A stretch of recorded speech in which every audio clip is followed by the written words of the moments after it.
Hi everyone, in front of me I've got ZTE Blade A51 and let me share with you how to reset network preferences on this device.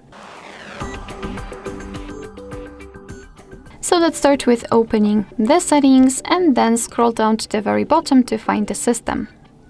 Now let's tap on Advanced and pick Reset Options. As you can see at the top we've got the option we're looking for, so let's tap on it and your device is informing you what it will actually reset, so the Wi-Fi, mobile data and Bluetooth.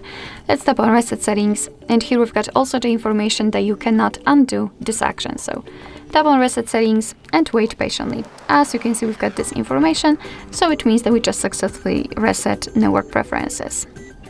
Alright, so that will be all. Thank you so much for watching. I hope that this video was helpful, and if it was, please hit the subscribe button and leave the thumbs up.